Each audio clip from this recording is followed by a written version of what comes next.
आपके चरण पड़े। पांच तत्व के अधिपति और सूरज चंद्र द्वार खड़े। स्वागत है सतगुरु जी आपका, धन्य आपके चरण पड़े।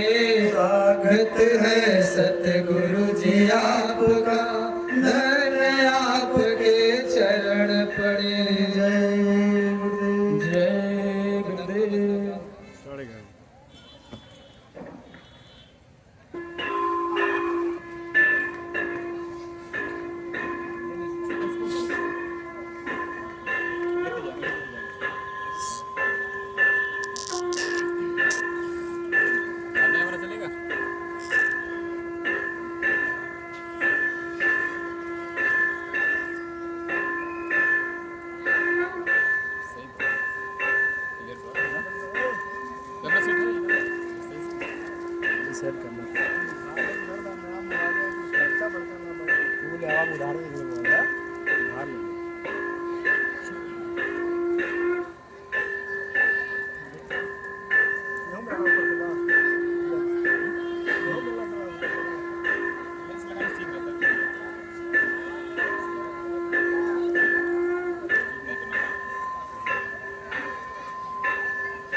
चलो चलो जल्दी चलो।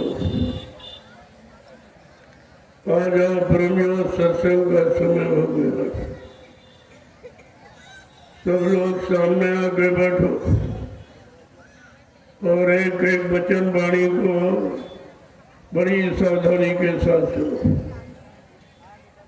जब कभी ऐसे अवसर हमें आपको अपने मानव जीवन में मिला करें तो हम सब लोगों को सोचना चाहिए हमारे समूह पर हरि और गुरु की कृपा हो गई। बिना परमात्मा की कृपा के संत महात्मा नहीं मिलते। बगैर संतों की दया के इन जीवात्माओं का उद्धार नहीं होता। ये दोनों चीजें सत्य है और समय से आपको दोनों चीजें मिली, लेकिन आपने उसकी कदर नहीं की।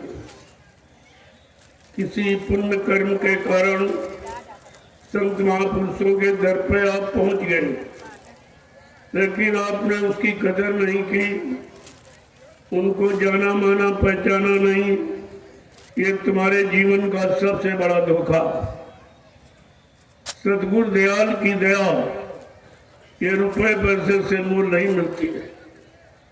जब जैसी उनकी मौज मर्जी हम सब कलयुग के जीवों पर हो जाती है तो वो अपनी दया की बरसात कर देती। अब ये है उनकी दया की बरसात में कितने लोग टिप पाते, कितने छोड़ के भाग जाते। इसी को कहते हैं छटनी और कटनी। बहुत पहले एक इशारा किया गया था कि बच्चा आगे मेरी संगत बहुत बढ़ेगी, जैसे नदी में बाढ़ आती है इतनी संगत बढ़ेगी, लेकिन बच्चा फिर छटनी होगी और कटनी होगी। जो इशारों को, वचनों को, वादों को नहीं समझ पाए तो कुदरत चटनी भी करेगी। ये तीनों स्थितियां आपके सामने हैं, लेकिन आपकी समझ में भी कुछ नहीं आया। ये सतगुरु की अखंड वाणी का प्रभाव कितना जबरदस्त है, जिसे कोई हटा कटा मिटा नहीं सकता और वो सिद्ध होकर रहती है। 10 जुलाई 1952 से 2012 ये 60 वर्ष का समय जो बाबा जी ने आपको सुनाने, समझाने, चिताने, जगाने में दिया। अच्छे बुरे की पहचान, पाप पुण्य की पहचान, माँ बहन बेटी बहू की पहचान आपको कराई और नाम दान देकर जीवात्माओं के कल्याण का रास्ता आपको बताया।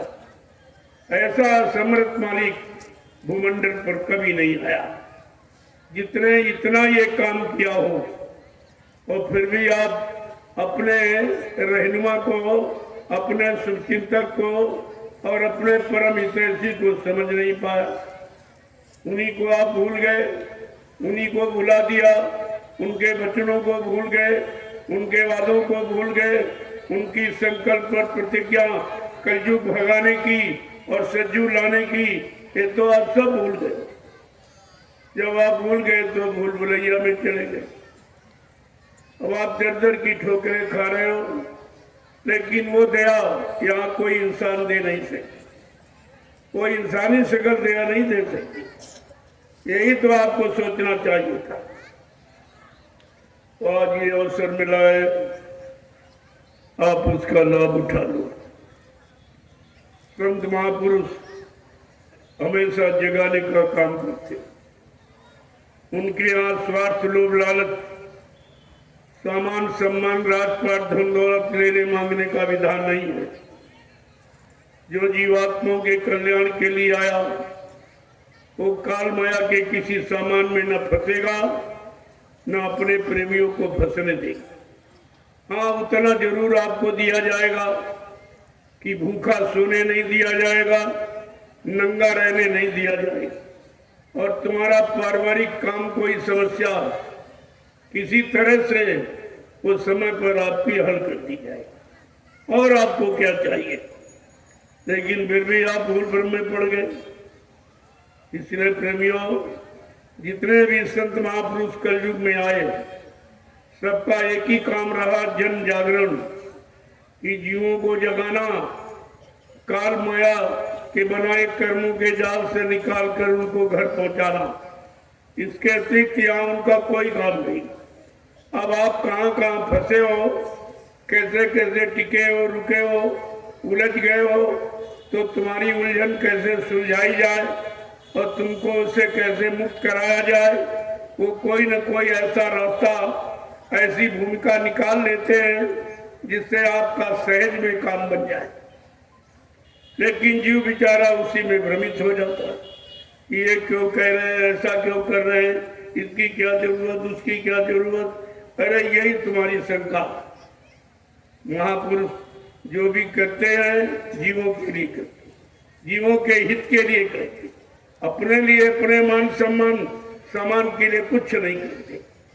अब ये जरूर है, तुम्हारा धर्म, तुम्हारी सामान, तुम्हारी सेवा को अगर परमार्थ में न लगाया जाए तो इस लाभ से आप वंचित रह जाओगे। आज तक हमने जहाँ जहाँ पूजा किया, पाठ किया, तीर्थ किया, व्रत किया, हवन, जप, तप, यज्ञ, स्नान किया, उससे आपको क्या मिला? मान मिला, सम्मान मिला, सामान मिला, लेकिन भगवान नहीं मिला। और तुम ये समझ कर करते हो कि भगवान खुश हो जाएंगे, भगवान मिल जाएंगे। अरे ये भगवान को खुश करने का तरीका नहीं है, ना भगवान से मिलने का तरीका।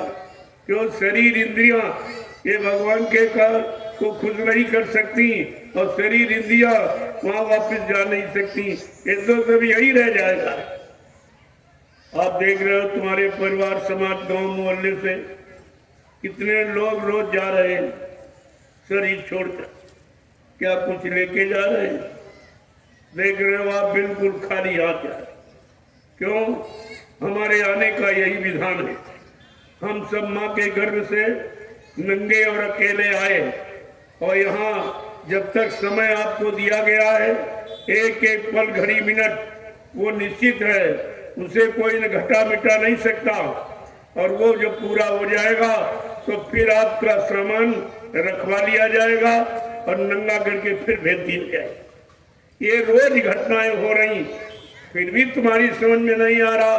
जब कुछ जाने वाला नहीं, कुछ लेके नहीं जा सकते हो, दुकान, मकान, जमीन, जायदाद, रुपया, पैसा, धन दौलत, पति पत्नी, बाल बच्चे, भाई बहन, बिरादर, ये सब यहीं पर छूट जाएगा। तुम्हारे साथ कुछ जाने वाला नहीं है, सिर्फ यहाँ से जीवात्मा जाएगी, शरीर नहीं जाएगा। तो तुमने तो शरीर से पूजा की, इंद्रियों से पूजा की, और वो यहीं छूट जाएगा, पूजा तुम्हारी यहीं रह जाएगी।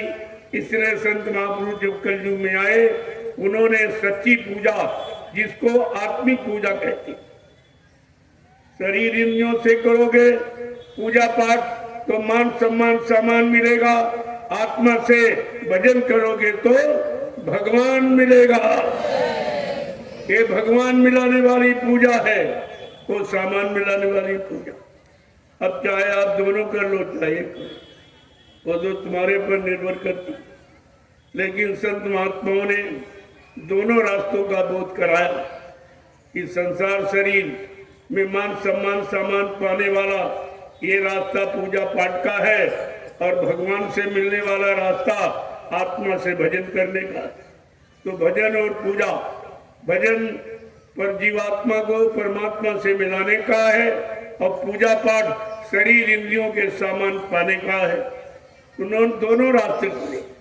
संत महात्मा किसी रास्ते का अपमान नहीं करते, कोई आलोचना नहीं करते, बल्कि दोनों रास्तों की जानकारी देते। यही उनका काम है।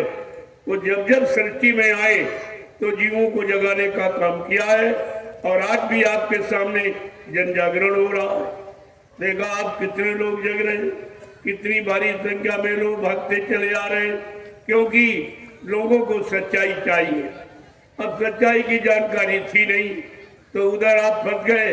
अब धीरे धीरे सच्चाई की जानकारी जब होने लगी और सब जगह जीवों के काम तक आवाज पहुंचा दी गई, तो धीरे धीरे सब सिमट गया।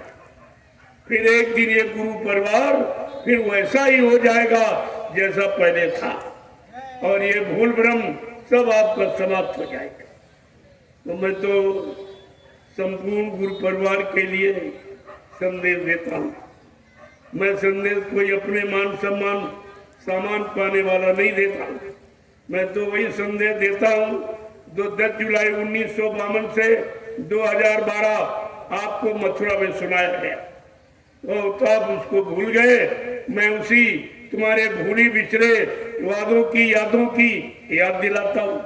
मैं कोई नया काम नहीं करता, ना पुराना बिगाड़ता हूँ, ना नया बनाता हूँ। जो दोनों के बीच में कोई त्रुटि और कमी, कोई गलती और फाल्ट हो गई, उसी को ठीक कर दिया जाए। अब आपको बड़ी सावधानी के साथ अपनी कमियों को, अपनी गलतियों को समझना चाहिए, तब तो आपका काम अभी बन सकता।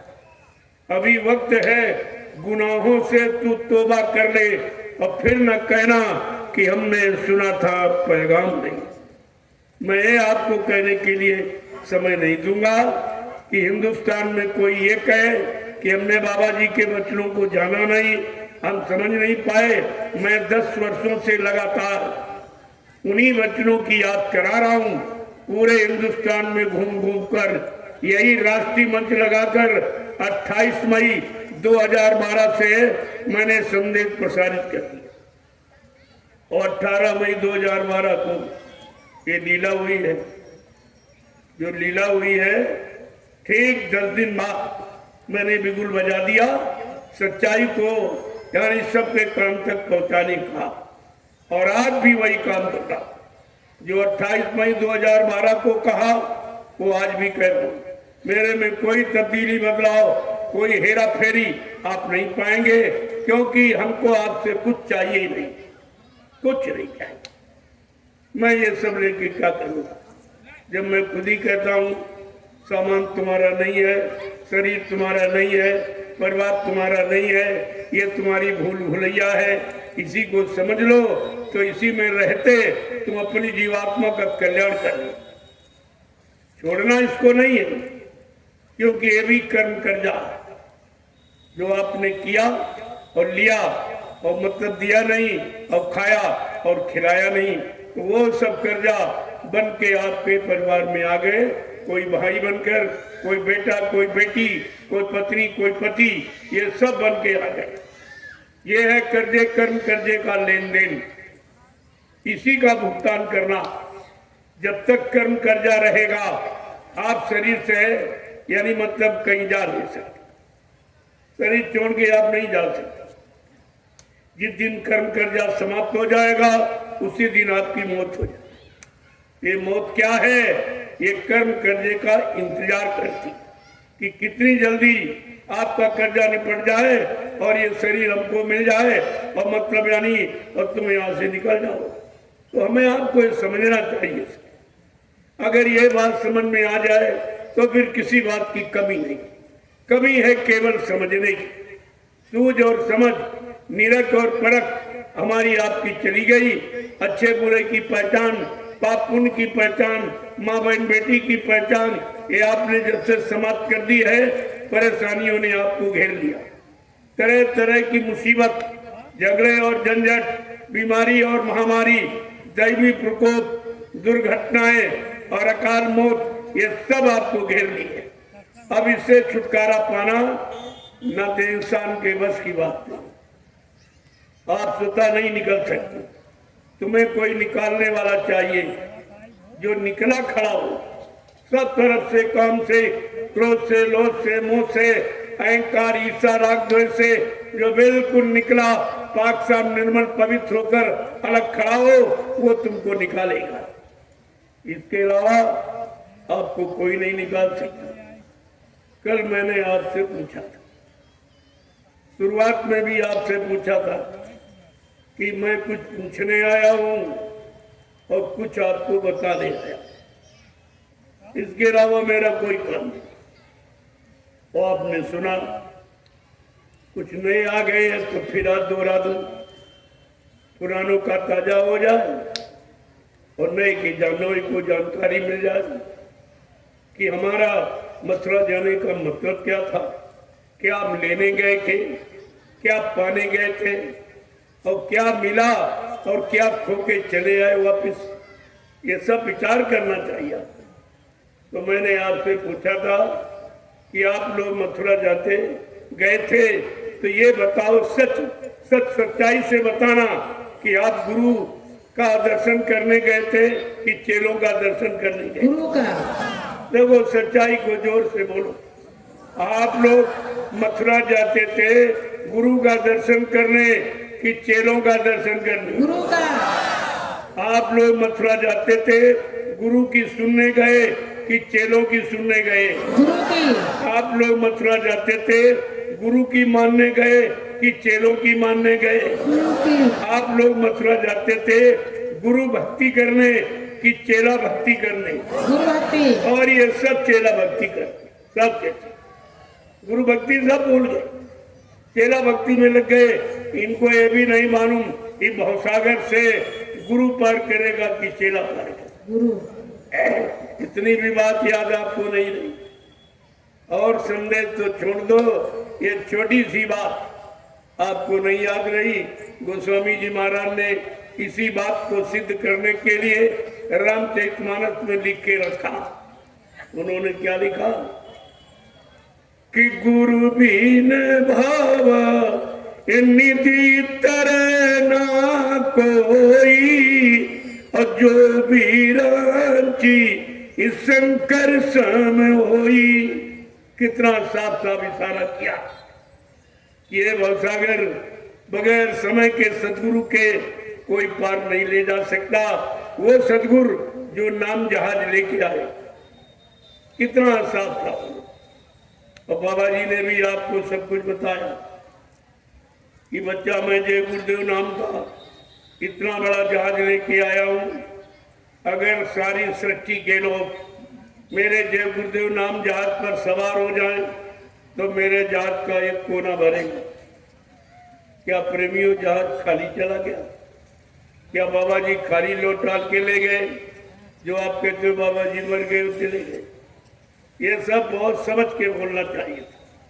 ये किसके लिए बोल रहे हो? अपने गुरु के लिए। अपने गुरु को झूठ बोलने वाला, वादा खिलाफी करने वाला, दगेबाजी करने वाला सिद्ध कर रहे हो। ये कितनी तुम्हारी भूल है और कितना बड़ा जघन्य अपराध है। इस अपराध की सजा कोई नहीं माफ कर सकता। और ये आप सबने किया और आज भी लोग कर रहे। अब भी नहीं चेत पाए, जाग पाए कि गुरु का मतलब क्या है। अरे गुरु कोई आदमी इंसान की शकल का नाम नहीं है। गुरु कोई मान सम्मान राजपाट लेने वाले का नाम नहीं। और गुरु कोई यानी मतलब जात बिरादरी का नाम नहीं है। गुरु का सब अर्थ क्या है? गु माने अंधकार, रू माने प्रकाश। जो अंधकार से प्रकाश की तरफ, अधर्म से धर्म की तरफ और झूठ से सत्य की तरफ, मानवता से मानवता की तरफ हम सब जीवों को ला करके खड़ा कर दे। ऐसी चेतन शक्ति को मृत्यु लोक में प्रेमियों गुरु कहती। गुरु का अर्थ तो ये, तुमने जाति पाति आदमी इंसान समझा तो बोल में आप फंस गए। कितना बारी आपने अपना नुकसान कर डाला। इस आध्यात्मिक नुकसान की भरपाई कोई नहीं करता। संसार में कोई है ही नहीं। कहा था ये दुनिया की सारी दौलत और सारा सामान जमीन ये आप सब न्यौछावर कर दो, लेकिन बच्चा नामदान की कीमत कोई नहीं चुका सकता। और आप सब लोग ये कर्जा लिए बैठे। ये नामदान सबने लिया है और उसका कर्जा सब पर लगा। एक तो कर्जा आप निपटा नहीं पाए और दूसरा गुरु को बदनाम करने लगे कि झूठ बोल के चले गए, वादा खिलाफी करके चले गए। ये अपराध आपने और किया। तो बताओ इन अपराधों की क्षमा आपकी कौन करी? ये सोचना चाहिए। केवल संत सदगुरु को अधिकार है। उनके लिए लिखा है कि संत लेख पर मेख मारे, मेटे अंग कुंग बहाल के। जो ब्रह्मा ने कलम चला दी हमारे आप पे पाप पुण्य कर्मों की सजा और लाभ देने की, संत महापुरुष उसका यानी उस पर छाप लगा देते। वो उसके कर्म कर्ज को निपटा दी। वो ब्रह्मा की कलम का लिखा अक्षर मिट सकती, उनको पूरा अधिकार है कि परमार्थी सेवा में जीवों को लगाकर जो भी उसने किया, जिन जिन जन्मों ने अनंत जन्मों का कर्जा वो निपटा देती। लेकिन परमार्थी सेवा प्रेमियों यहाँ कोई जानता नहीं और हिंदुस्तान में कोई करा भी नहीं रहा। अगर कहीं परमार्थी सेवा हो रही तो नैमिषारण जो 88,000 ऋषियों की तपोभूमि, वो तपोभूमि पर परमार्थी सेवा हो रही, बाकी कहीं किसी को मालूम ही नहीं कि परमार्थी सेवा का मतलब क्या है, परमार्थी सेवा का लाभ क्या है। जब तक संत महापुरुषों के परमार्थी वचन नहीं सुनोगे तब तक ये जानकारी आपको नहीं।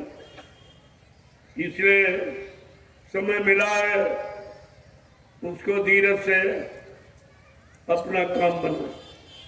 ये भी समय निकल जाएगा, ये दोबारा मनुष्य शरीर आपको नहीं मिलेगा। गोस्वामी जी महाराज ने रामचरितमानस में हम सब कलयुग के जीवों के लिए ये सब कुछ लिखे रखा। क्या उन्होंने शरीर के बारे में लिखा है कि बड़े भाग्य मानुष तन पावा और सुर दूर लाभो सदग्रंथन गावा कि नर तन सामो नहीं कौनि देही और जीव चरा चरिया चत जेही।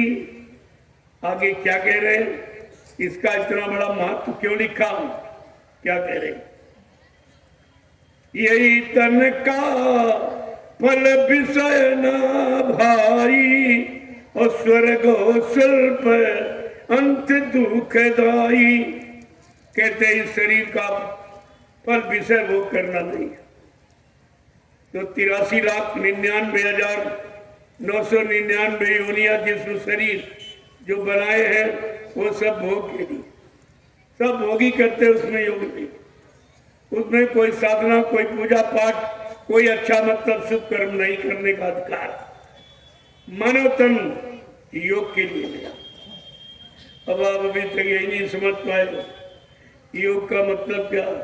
ये शारीरिक योग, इंद्रियों का योग नहीं, शब्द योग।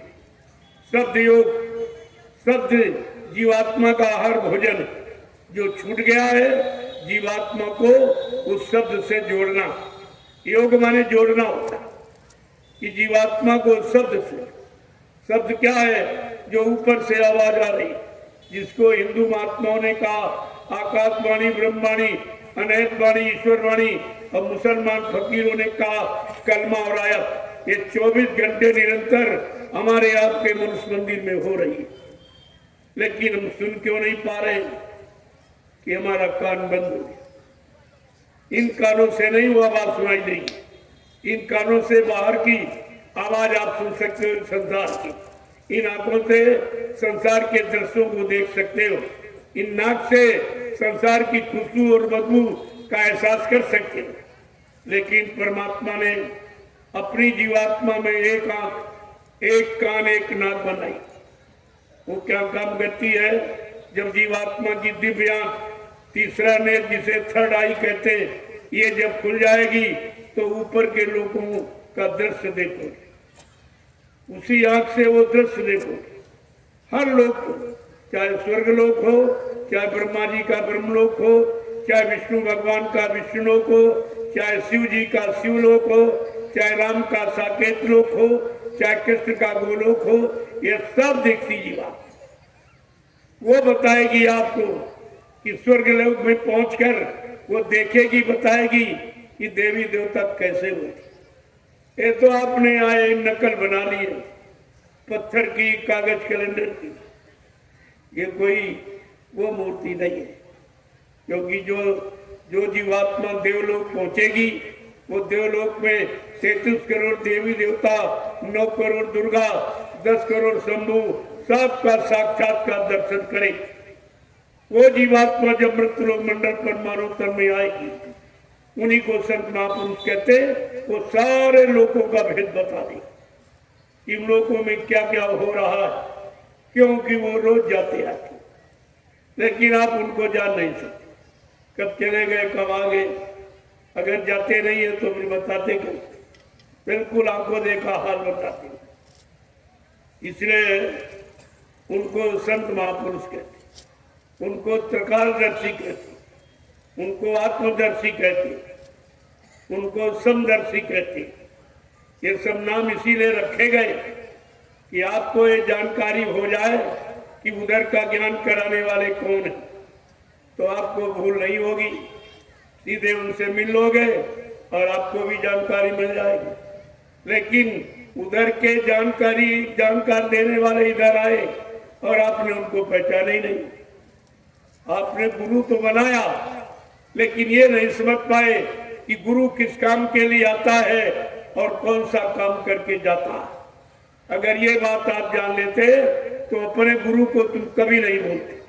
कोई कितना कुछ कहता, किसी के कहने समझाने बहकाने भड़काने में आप कभी नहीं आते, लेकिन तुमने समझने का प्रयास नहीं किया। और समझाने का एक ही तरीका है सत्संग।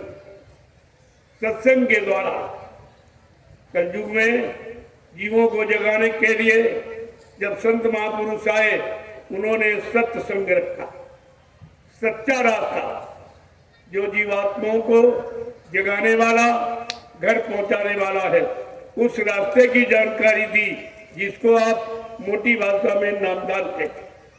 पहले इसको कहते थे मंत्र, गुरु मंत्र और दीक्षा, उन युगों में ये कहते थे, लेकिन आज सीधा नामदान कर दी। उन युगों में जब लोग दीक्षा लेते थे तो रात पार धन दौलत सामान वो देने वाला सब कुछ ले लेता था, लेकिन आज ये नहीं है। आज इसीलिए तुम्हारा भ्रम दूर करने के लिए पहले कह दिया नामदान, नाम का दान दिया जाए। दान माने मुफ्त में, उसके बदले कुछ नहीं लिया जाएगा, और आपको नामदान दिया गया और आपसे कुछ नहीं मांगा गया, फिर भी आप भूल गए हो। ये सब भूल भुलैया का कारण ये भी काल माया का जानी ही, जिसने आपको बहका दिया और भरमा दिया और गुरु से हटा दिया और गुरु में शंका कर दी। ये जितने लोग बताने समझाने वाले, ये सब काल के एजेंट। इसमें दयाल का कोई जीव नहीं। दयाल का जीव होता तो दयाल की बात करता, ये काल का जीव ये काल की बात करता है। काल के बनाए सामान में तुमको फिर से ले जाके फंसा देगा। ये सेवा वो सेवा, ये सामान वो सामान, ये पद वो पद, ये अध्यक्ष ये मंत्री, ये सब क्या अध्यात्म में कुछ। बाबा जी ने 2010 में एक आदेश पारित किया था कि बच्चा, आज तक मैंने जितने आदेश दिए सारे आदेशों को निरस्त कर रहा हूं। न मेरे यहाँ कोई अध्यक्ष बनेगा, न मंत्री बनेगा, न कोई वक्ता प्रवक्ता बनेगा। सब लोग सेवादार बनो, भजनानंदी बनो। परिवर्तन सेवादारों से, भजनानंदियों से होगा, अध्यक्ष मंत्रियों से, वक्ताओं से, नेताओं से। इस धार्मिक धरा पर न कभी परिवर्तन हुआ और न कभी होगा। इस बात को आपको ध्यान में रखना। ये भारत धार्मिक देश, यहाँ जब जब धर्म खत्म होने लगा, अत्याचार, अनाचार, पापाचार, भ्रष्टाचार, मांसाहार ये सब बढ़ने लगा, तो हमारा इतिहास बताता है कि परमात्मा की तरफ से कोई न कोई शक्ति आती जाए। उसने हमें आपको सच्चे रास्ते पर खास किया, सच्चाई का रास्ता बताया, लेकिन भौतिक जगत है, अध्यात्म जगत का नहीं, भौतिक। उसने भी सत्य का रास्ता बताया कि अच्छा करो, नेक बनो, भले बनो, चरित्रवान बनो, धार्मिक बन जाओ, ईमानदार बन जाओ। ये तो काल शक्तियों ने भी संदेश दिया, लेकिन भक्त बन जाओ, ये संदेश। भक्त की परिभाषा अलग, वो भौतिक जगत में भक्त की परिभाषा नहीं। भक्त का मतलब जिसने अपनी सारी शक्ति अपने गुरु के प्रति अर्पण कर दी हो, उसको भक्त कहते। भक्त वो गुरु भक्त है। यहाँ हरि भक्त हुए, जब हरि नाम जगाया गया तो हरि नाम का प्रचार हुआ तो लोग हरि नाम के भक्त बने। त्रेता में जब राम नाम यानी जगाया गया, राम नाम का प्रचार किया तो लोग राम के भक्त बन गए। द्वापर में जब कृष्ण नाम जगाया गया और कृष्ण की का प्रचार किया गया, लोग कृष्ण के भक्त बने तो कृष्ण भक्त कहलाने लगे। लेकिन आज तो प्रेमियों कलयुग है, आज सचिव तेता द्वापर तो नहीं है। तो कलयुग में कलयुग का भक्त कौन बनेगा? जो गुरु के वचनों को मानेगा और गुरु को अपने जीवन का आधार बनाएगा और गुरु के सिवा और किसी को देखेगा न, सुनेगा न, समझेगा न, उधर जाएगा और गुरु भक्ति करेगा। वो मतलब यानी वो गुरु नाम का लाभ प्राप्त करेगा। ये सब आपके सामने। तो ऐसा कोई नया काम नहीं कीजिए। गुरुदेव नाम बताए, वो तो हर युग में नया नाम आया नए पुरुष के द्वारा। अरे भाई, जब सतयुग था तो हरि नाम आया, लेकिन हरि नाम हमेशा नहीं रहा। जब युग बदला तो नाम बदल गया। जैसे त्रेता आया तो हरि नाम नहीं, राम नाम आ गया। और राम नाम जब त्रेता खत्म हुआ तो राम नाम नहीं, कहते कृष्ण नाम आ गया। तो मतलब यानी कृष्ण नाम का प्रचार, ये तो नाम की महिमा है। और हर युग में अलग अलग नाम आया, अलग अलग भक्त हुए, उनको अलग अलग लाभ मिला। क्योंकि जो नाम जिस लोक मंडल मुकाम से आता है, उस नाम का स्मरण सुमरण जब करोगे, उस नाम को अपना आधार बनाओ के जीवन निकालोगे तो नाम उस लोक तक पहुंचा देगा। ये नाम की निजी महिमा। लेकिन तुम्हारी जीवात्मा तो सत्यलोक की, वहां से कोई आया नहीं।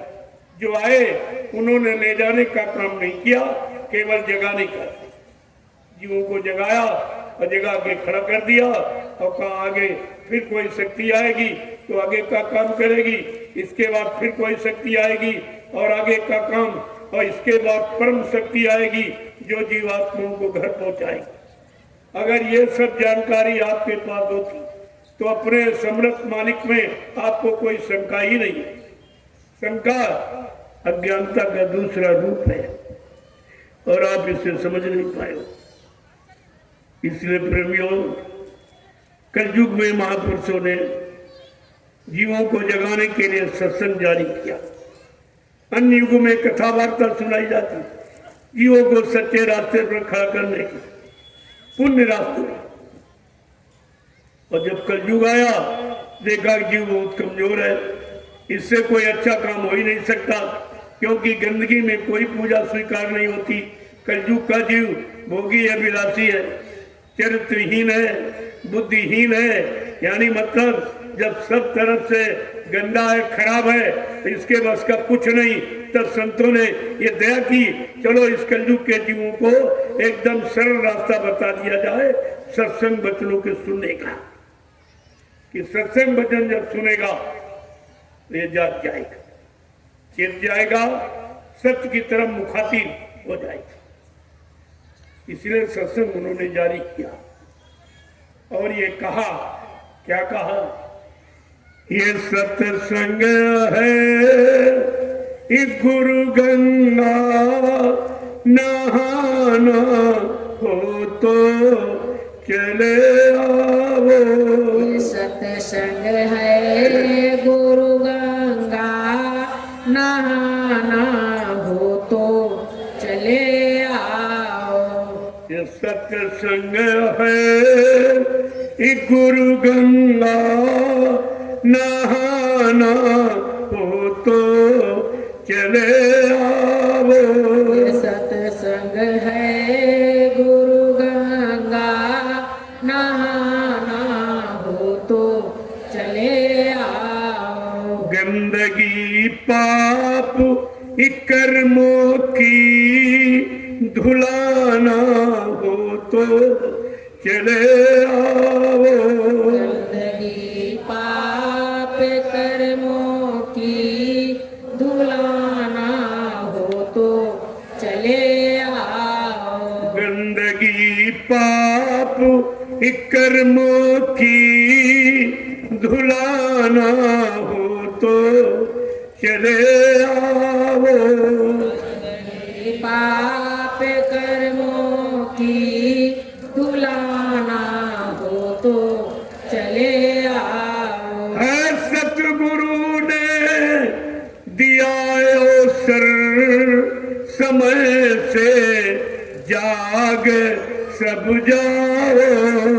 सतगुरु ने दिया अवसर समय से जाग सब जाओ। है सतगुरु ने दिया अवसर समय से जाग सब जाओ। सतगुरु ने दिया अवसर समय से जाग सब जाओ। पड़ेगी मार एक कुदरत की जो बचना हो तो चले आओ। पड़ेगी मार कुदरत की जो बचना हो तो चले आओ। पड़ेगी मार एक कुदरत की जो बचना हो तो चले आओ। पड़ेगी मार कुदरत की जो बचना हो तो चले आओ। ये सत्संग है ये गुरु गंगा नहाना हो तो चले आओ। ये सत्संग है गुरु गंगा नहाना हो तो चले आओ। क्या कह रहे हैं आगे? छोड़ दो मानसी मदिरा को भला अपना जो तुम चाहो। छोड़ दो मांस मदिरा को भला अपना जो तुम चाहो। छोड़ दो मानसी मदिरा को भला अपना जो तुम चाहो। छोड़ दो मांस मदिरा को भला अपना जो तुम चाहो। यही है युक्ति बचने की सब शाकाहारी बन जाओ। यही है युक्ति बचने की सब शाकाहारी बन जाओ। यही है युक्ति बचने की तुम शाकाहारी हो जाओ। यही है युक्ति बचने की तुम शाकाहारी बन जाओ। ये सत्संग है ये गुरु गंगा नहाना हो तो चले आओ। सत्संग है गुरु गंगा नहाना हो तो चले आओ। गंदगी पाप कर्मों की धुलाना हो तो चले आओ। गंदगी पाप कर्मों की धुलाना हो तो चले आओ। ये कलयुग जा रहा देखो और सतयुग आ रहा समझो। ये कलयुग जा रहा देखो और सतयुग आ रहा समझो। इन दोनों की विषम टक्कर से बचना हो तो चले आओ। इन दोनों की विषम टक्कर से बचना हो तो चले आओ। ये सत्संग है ये गुरु दरिया नहाना हो तो चले आओ। ये सत्संग है गुरु दरिया नहाना हो तो चले आओ। गंदगी पाप कर्मों की धुलाना हो तो चले आओ।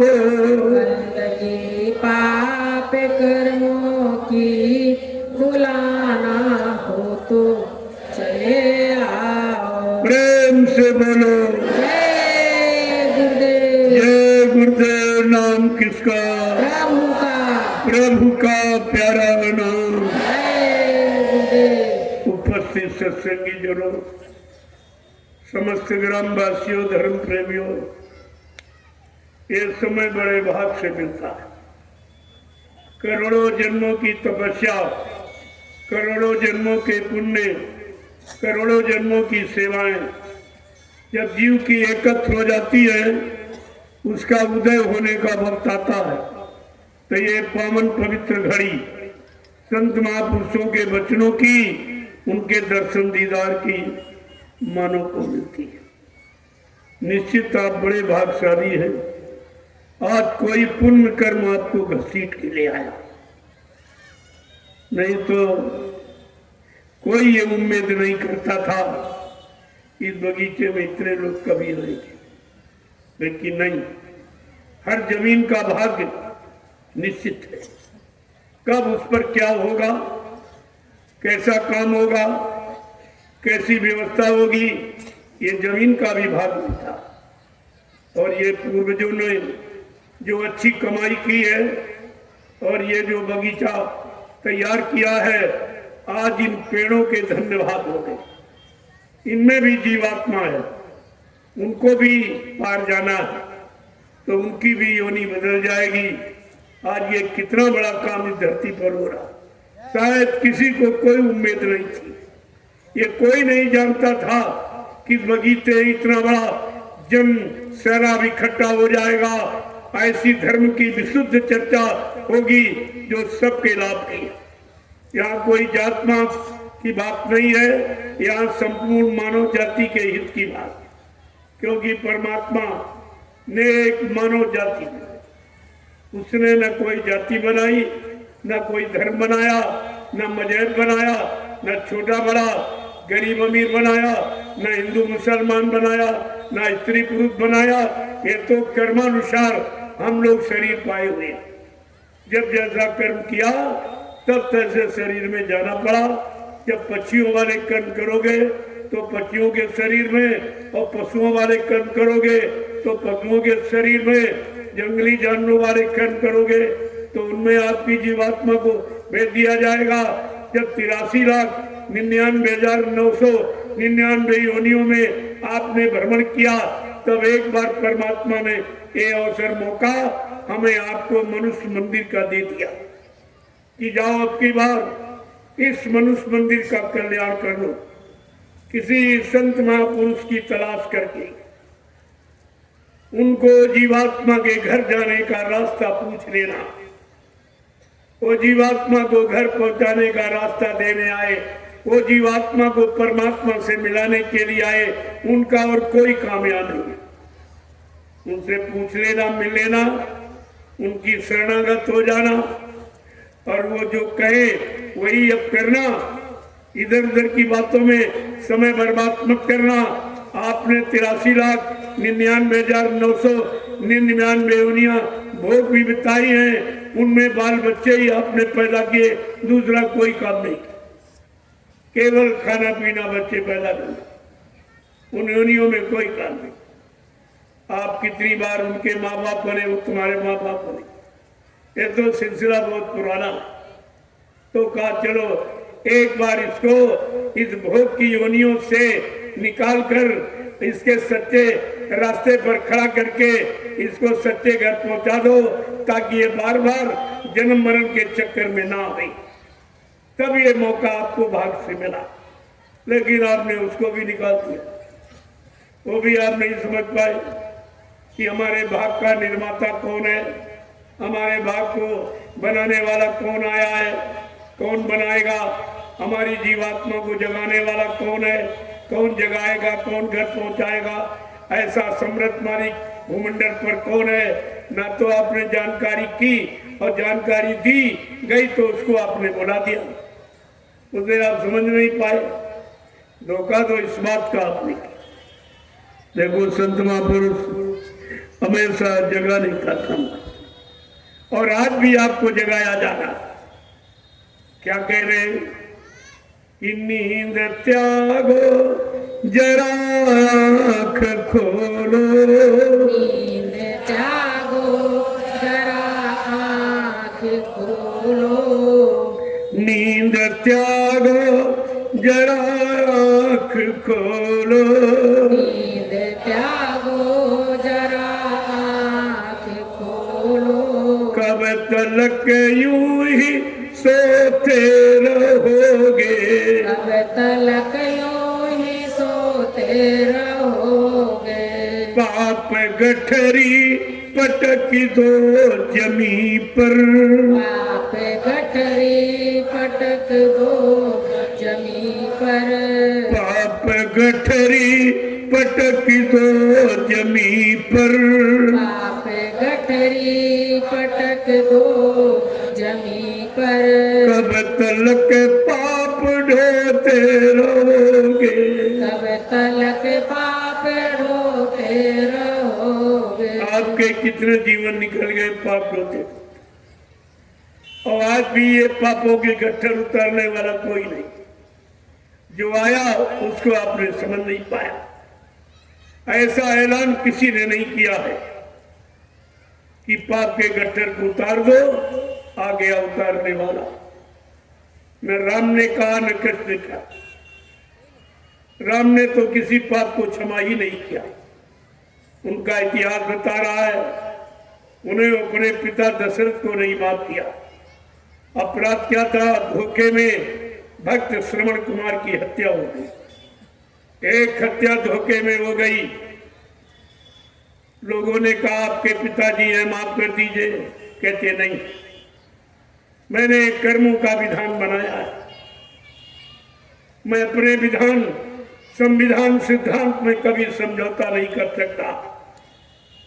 भगवान राम का विधान आपने पढ़ा है। रामचरितमानस में गोस्वामी महाराज ने क्या लिखा कि कर्म प्रधान विश्व रचि राखा, और जो जस करिए सतस फल चाखा।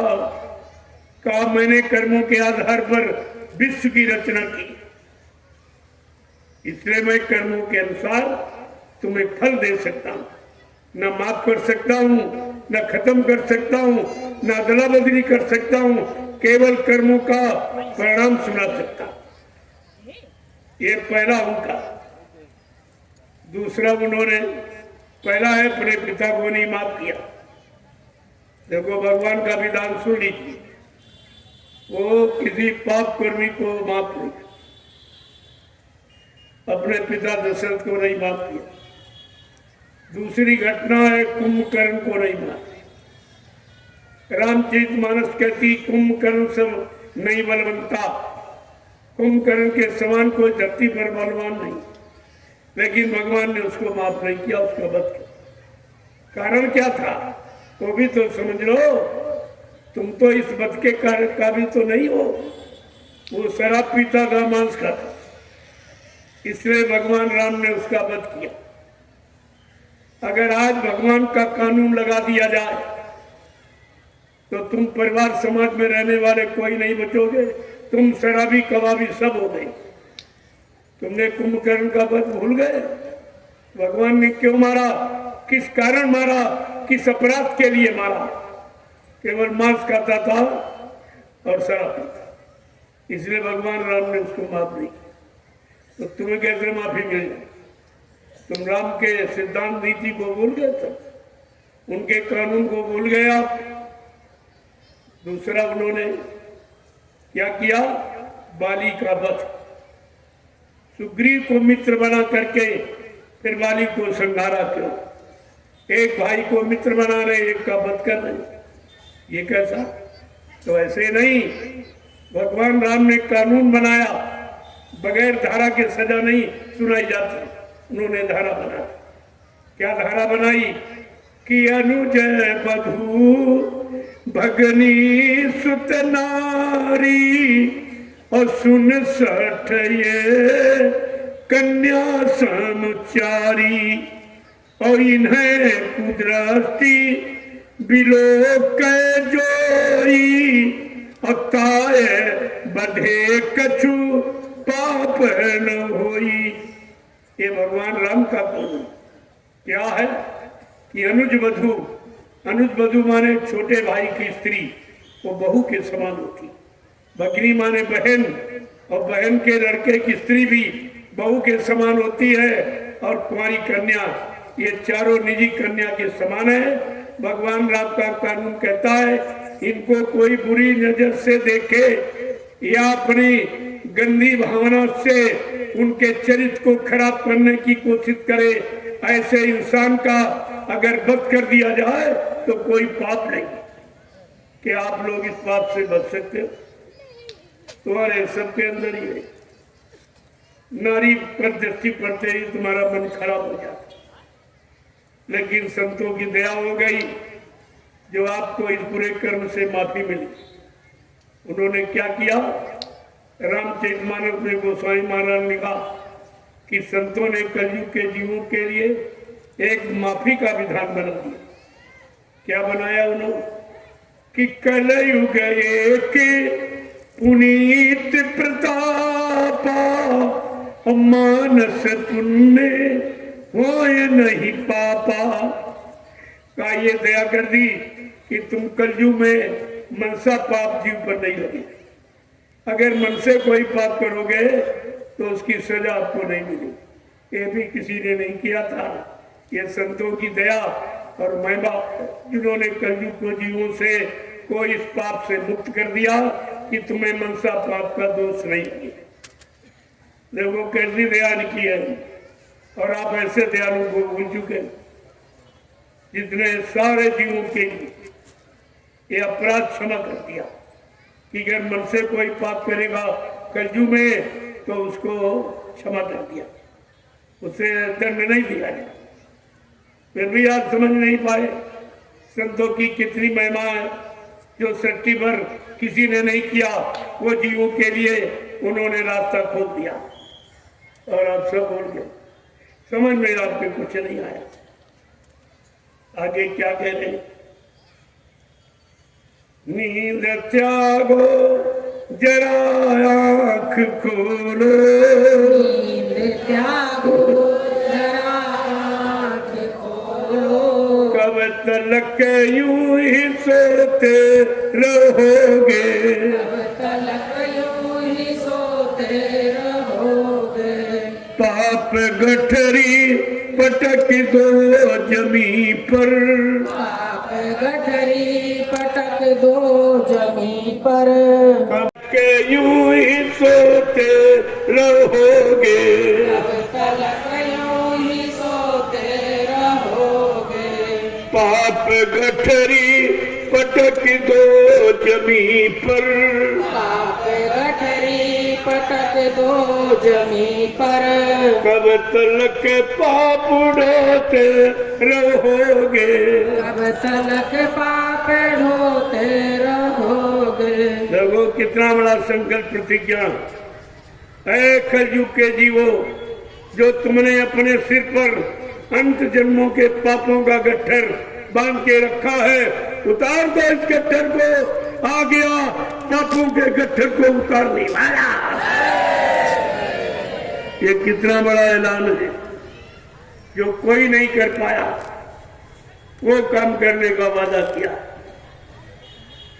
तो भगवान के नियम सिद्धांतों को, कानून को जो रामचरितमानस में वर्णित है, अगर पढ़ लेते तो आज समाज का, परिवार का नक्शा कुछ और। आपने तो उसको भी नहीं। राम को माना लेकिन राम की नहीं माना, रामायण को माना रामायण की नहीं माना, मंदिर को माना लेकिन मंदिर की नहीं माना।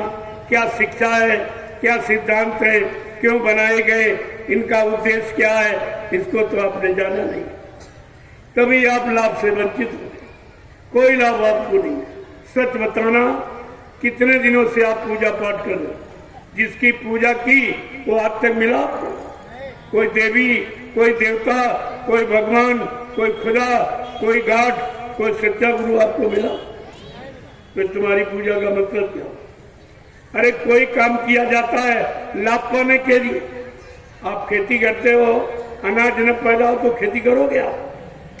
व्यापार करते हो, दुकान मुनाफा ना हो तो करोगे? नौकरी करते हो, मजदूरी करते हो, अगर वेतन तनख्वाह न मिले तो आप करोगे नौकरी? लेकिन ये पूजा पाठ 3-3 युगों से कर रहे हो और आज तक आपको कुछ नहीं मिला। न मिला, न देने वाला मिला, न बताने वाला मिला, न पाप कर्मों को रोकने वाला मिला, न गंदा खान पान को बंद कराने वाला मिला। जब कोई मिला ही नहीं तो तुम्हारी पूजा का मतलब क्या था? यही संत महात्मा बताने आए, अरे भाई ये जड़ पूजा है, तुमको चेतन पूजा करनी चाहिए। तुम्हारी जीवात्मा चेतन है, परमात्मा चेतन है, और परमात्मा का नाम चेतन है, और बाकी सब जड़ है, सब जड़ है। और आपने जड़ शरीर से जड़ पूजा की है तो जड़ सामान मिल गया, जमीन है, दुकान है, मकान है, बाल बच्चे तो मिल गए, लेकिन भगवान नहीं मिला। भगवान आज तक नहीं किसी को मिला, ये सब खाली बैठे बेचारे, किसी को नहीं मिला। क्योंकि भगवान पाने वाली युक्ति आपने पूछी नहीं, रास्ता आपने पूछा नहीं। जब रास्ते का ज्ञान नहीं है तो मंजिल कैसे आपको मिलेगी? ये सब जानकारी रखनी चाहिए। तो महापुरुषों ने जगाने के लिए हमेशा संदेश दिया। ये जन जागरण का संदेश जो आज पूरे हिंदुस्तान में प्रसारित हो रहा है, ये कोई मान सम्मान, कोई अधिकार, कोई रात पाट, कोई चंदा नोट वोट ये मांगने वाला अभियान नहीं है। ये जीवात्मा को जगाने वाला, परमात्मा से मिलाने वाला, पाप कर्मों में माफी दिलाने वाला ये अभियान है। इसलिए आपको जगाया जा रहा। अब तुम जाग जाओ, अब तुम्हारे पाप कर्मों को मिटाने वाला आ गया और तुमको तुम्हारे ये साधना का लाभ देने वाला आ गया, जो नाम कमाई। अब आपको नाम की कमाई करनी, दाम की कमाई करते हो शरीर, संसार, परिवार के लिए, और नाम की कमाई करो अपनी जीवात्मा के कल्याण के लिए। आपको दोनों काम कर लो। 8 घंटे खेती, दुकान, दफ्तर, बिजली, व्यापार, मजदूरी, आपको मना नहीं किया जाता। ये करें, लेकिन सच्चाई, ईमानदारी, मेहनत से, ताकि किसी का कोई कर्जा आप पर न चलने पाए। और शाम को आओ तो अपने बाल बच्चों की खिदमत, सेवा, आए गए का अति सत्कार, ये गृहस्थी धर्म है। और जब कोई काम संसार, शरीर, परिवार का ना हो तो भोजन के पहले और सोने के पहले 1 घंटा इसी मनुष्य रूपी मंदिर में आत्मा के घाट पर बैठकर परमात्मा का सच्चा भजन करो। इसके लिए आपको मानव शरीर मिला, प्रभु प्राप्ति के लिए। ये संसार और भोग प्राप्ति के लिए नहीं मिला, प्रभु प्राप्ति के लिए। और आप सब भूल गए। करोड़ों लोग शरीर पाए हुए हैं, लेकिन कितने लोग इस मनुष्य मंदिर को सार्थक कर रहे हैं, प्रभु प्राप्ति में लगे हैं, और कितने काल माया के सामान में फंसे पड़े। आपको ये सब विचार करना चाहिए। तो महापुरुषों ने जगाने का काम किया। अब भी जागो, चेतो, होश में आ जाओ। समय बहुत ही थोड़ा है। अगर आपकी जाग न पाए तो पढ़ने वाला कोड़ा है। वो कुदरत कोड़े लगाएगी कि तुमको मानो अनमोल मंदिर दिया गया जीवात्मा को जगाने के लिए, परमात्मा से मिलाने के लिए। तुमने वो तो काम किया ही नहीं। तुम पशुओं वाले, पक्षियों वाले काम करने लगे। वही भोग, वही खाना पीना, सोना, कमाना, मल मूत्र त्याग करना, आला औलाद बच्चे पैदा करना, इसके अलावा तुमने कोई काम ही नहीं किया। ये तो सारी योनियां कर रही। पशु पक्षियों को देखो, वो भी भोजन करते, उनके भी बच्चे पैदा होते। तो वही काम तुम कर रहे हो। तो तुम्हारे में और पशुओं में और पक्षियों में, कीड़े मकोड़ों में अंतर ही क्या है? आपको मानो अनमोल मंदिर परमात्मा की प्राप्ति के लिए मिला। गोस्वामी जी महाराज ने रामचरितमानस को इसीलिए लिखा कि कलयुग के जीवों को मानव शरीर की महिमा और मानव शरीर से मिलने वाला लाभ, ये सब उनको बता दिया जाए। लेकिन आपने उनकी भी नहीं मानी। उन्होंने क्या लिखा? कि कलयुग योग यज्ञ नहीं दाना, और एक आधारे नाम गुण गाना। कितना सारा कलयुग में योग जब तब हमन पूजा पाठ कुछ नहीं। क्यों? आप गंदे, आपका मन गंदा, आपका तन गंदा, आपकी इंद्रियां गंदी, आपका खान पान गंदा, आपकी संग सोबत गंदी, आपके कर्म गंदे, आपका देखना सुनना, उठना बैठना, बोलना चालना, सोचना समझना, करना कराना सब गंदा। और गंदगी में कोई पूजा स्वीकार नहीं होती। भगवान राम ने क्या कहा? कभी रामचरितमानस को पढ़ते हो खोल कर? क्या लिखा कि मुझको कौन पाता है? भगवान राम कह रहे मुझे कौन पाता है?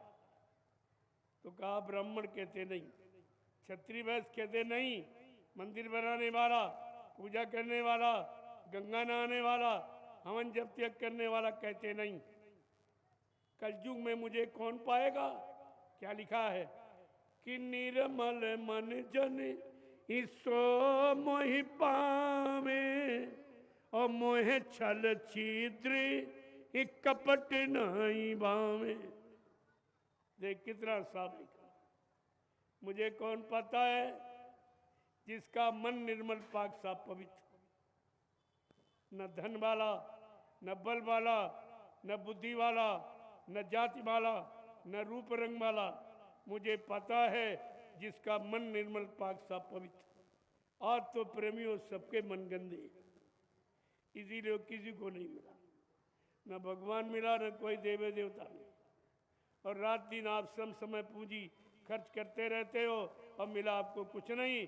अरे पहले गंदगी हटाओ, तब उनको प्राप्त करो। गंदगी में कोई नहीं बैठे। यहाँ गंदगी होती, आप बैठते? जब इंसान को गंदगी नहीं पसंद है तो भगवान तुम्हारे गंदगी में कैसे बैठ जाएगा?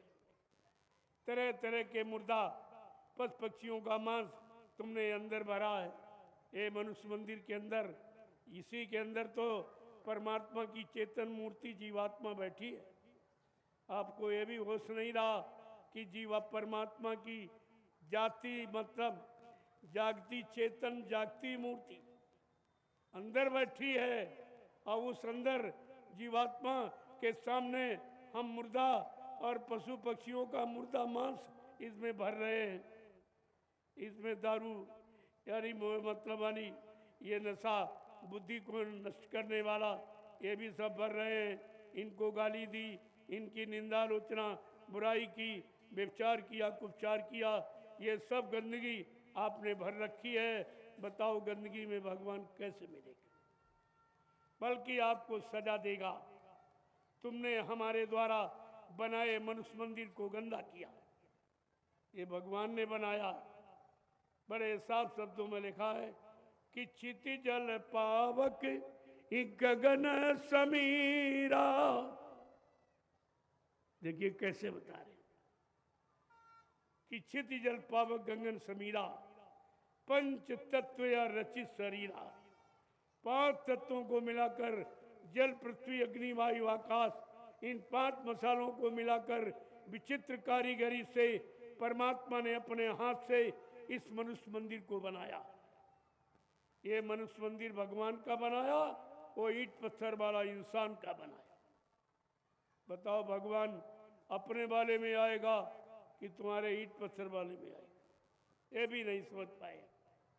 न किसी ने बताया, न आपने जानने की इच्छा की, और जो बताया उनकी आपने मानी नहीं।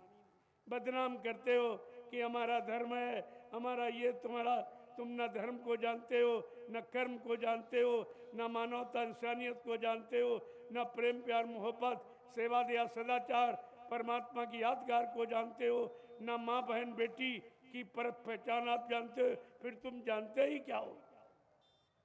अपने मानव जीवन को उन्नति उत्थान प्रगति के स्तर पर खड़ा करने के लिए आपके पास कुछ नहीं जानते, सब आपने बुला दिया।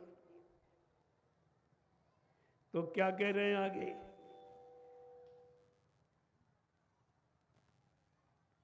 कि रूप प्रभु का गुरु ने बनाया। रूप प्रभु का गुरु ने बनाया। जिसको बिरला कोई जान पाया। जिसका बिरला कोई जान पाया। ये है सत्य का ज्ञान ले लो। ये है सत्य का ज्ञान ले लो। वरना हरदम ही रोते रहोगे। वरना हरदम ही रोते रहोगे। नींद त्यागो जरा आँख खोलो। नींद त्यागो जरा आँख खोलो। कब तलक यूं ही सोते रहोगे। कब तलक यूं ही सोते रहोगे। पाप गठरी पटक दो जमी पर। पाप गठरी पटक दो जमी पर। कब तलक पाप ढोते रहोगे। कब तलक पाप ढोते रहोगे। भेद प्रभु का गुरु ने दिया है। वेद प्रभु का गुरु ने दिया है। वेद प्रभु का गुरु ने दिया है। वेद प्रभु का गुरु ने दिया है। और जिसने समझा वो अपना लिया है। जिसने समझा वो अपना लिया है। ये है मुक्ति का मार्ग ले लो। ये है मुक्ति का मार्ग ले लो। ये है मुक्ति का मार्ग ले लो। ये है मुक्ति का मार्ग ले लो। वरना आते ही जाते रहोगे। वरना आते ही जाते रहोगे। नींद त्यागो जरा आँख खोलो। नींद त्यागो जरा आँख खोलो। कब तलक यूं ही सोते रहोगे। कब तलक यूं ही सोते रहोगे। तुम हो चंद रोजा मुसाफिर। तुम हो चंद रोजा मुसाफिर। तुम हो चंद रोजा मुसाफिर। तुम हो चंद रोजा मुसाफिर। कोई रहने न देगा यहाँ पर। कोई रहने न देगा यहाँ पर। जिनको अपना बनाया है तूने। जिनको अपना बनाया है तूने। कोई तुमको न अपना कहेंगे। कोई तुमको न अपना कहेंगे। नींद त्यागो जरा आँख खोलो। नींद त्यागो जरा आँख खोलो। कब तलक यूं ही सोते रहोगे। कब तलक यूं ही सोते रहोगे। पाप गठरी पटक दो जमी पर। पाप गठरी पटक दो जमी पर। कब तलक यूं ही सोते रहोगे। कब तलक यूं ही सोते रहोगे। जय गुरुदेव। जय गुरुदेव। जय गुरुदेव। नाम किसका? प्रभु का। प्रभु का प्यारा नाम। जय गुरुदेव। ग्रामवासियों, धर्म प्रेमियों, सत्संगी प्रेमी जनों, ये बड़ा उच्च कोटि का मानव शरीर है जिसकी महिमा में कोई नहीं आता। ब्रह्मा विष्णु महादेव भी एक कामना करते अपने लोक में बैठकर, एक बार मुझे मानव तन मिल जाए मृत्यु लोक मंडल में, और मानव तन के जानकार संत महात्मा फकीर मिल जाएं, और जीवात्माओं को जगाने का रास्ता दे दे तो मेरा भी जीवन धन्य हो जाए। क्योंकि ब्रह्मा ब्रह्मलोक में आनंद तो उठा रहे हैं, लेकिन उनकी जीवात्मा जगी नगर पहुंची। विष्णु भगवान विष्णुलोक का सुख आनंद उठा रहे हैं, उनकी जीवात्मा जगी नगर पहुंची। भगवान शिव शिवलोक का सुख आनंद उठा रहे हैं, उनकी जीवात्मा जगी नगर पहुंची। भगवान राम साकेत लोक का सुख आनंद उठा रहे हैं, उनकी जीवात्मा जगी नगर पहुंची। भगवान कृष्ण गोलोक का सुख आनंद उठा रहे हैं, उनकी जीवात्मा जगी नगर पहुंची। देवी देवता देवलोक का सुख आनंद उठा रहे हैं, उनकी भी जीवात्मा जगी नगर पहुंची। क्योंकि जीवात्मा जगाने का अधिकार केवल संत सदगुरु को है। और वो कलयुग में आए मृत्युलोक मंडल में, वो यहाँ मृत्युलोक में आए, न ब्रह्मलोक में आए न विष्णु शिवलोक में, वो मृत्युलोक में आए। उन्होंने मृत्युलोक में इन गंदे जीवों को पाक साफ निर्मल पवित्र किया। अपनी सत्संग रूपी गंगा से स्नान कराकर इनको पावन पवित्र किया और इनकी जीवात्मा को पाक साफ निर्मल पवित्र करके अपने नाम जहाज पर बैठाल कर इनको घर पहुंचाने का वादा किया। ये काम सृष्टि में किसी ने नहीं किया। ये मृतलोक वैसे तो सबसे खराब है, लेकिन गोस्वामी जी महाराज ने क्या लिखा? कलयुग सम नहीं आन युग, जो नर कर विश्वास। कलयुग के समान जीवात्माओं को जागने, परमात्मा से मिलने का दूसरा कोई युग नहीं कलयुग के समान। लेकिन कब? जो नर कर विश्वास, जो संत महापुरुषों के वचनों पर, उनकी नाम युक्ति पर विश्वास करेगा। प्रेमियों, विश्वास का सौदा है। और आपने तो गुरु से विश्वास हटा लिया, उनकी युक्ति से विश्वास हटा लिया, उनके वचनों से विश्वास हटा लिया, उनके वादों, संकल्प और प्रतिज्ञा से भी आपने हटा लिया। तो फिर तुम्हारा कैसे भला होगा? तुम्हारा कैसे कल्याण होगा? आपको इस पर विचार करना चाहिए था। ये सब महापुरुषों को क्यों कहना पड़ा और पहले कहना पड़ा? गोस्वामी जी महाराज ने रामचरितमानस 550 वर्ष पहले लिखी। इसका मतलब 550 वर्षों से आपको ये संदेश सुनाया जा रहा, लेकिन आपने उनकी एक भी बात नहीं मानी। तुम गाने बजाने मनोरंजन में पड़े रहे, लेकिन बात को समझा नहीं। ये जीवात्मा के जगाने का सिद्धांत है, युक्ति है, उसे आप नहीं समझे। जबकि उत्तरकांड इसीलिए लिखा गया। उत्तरकांड का मतलब समझते हो? जिसमें तुम्हारे सारे प्रश्नों का उत्तर है, तुम्हारे जीवन की सारी समस्याओं का समाधान है। लेकिन उत्तरकांड आप कभी पढ़ते ही नहीं। उसमें यह सब लिखा हुआ कि तुम्हें क्या करना चाहिए। कलयुग में कोई पूजा पाठ नहीं है, क्योंकि कलयुग का जीव गंदा है। गंदगी में कोई पूजा स्वीकार नहीं होती। इसलिए गोस्वामी जी महाराज ने अति दया कृपा मेहरबानी करके हम सब कलयुग के जीवों के लिए कितना सरल उपाय लिख दिया कि कलयुग केवल नाम आधारा, सुमिर सुमिर नर उतरे पारा। इसका भी अर्थ लोग नहीं जानते। ये जो अक्षर ज्ञानी है, वाचक ज्ञानी, इन्होंने भ्रमित कर दिया आपको। लिखा कलयुग केवल नाम, केवल माने अकेला, एक।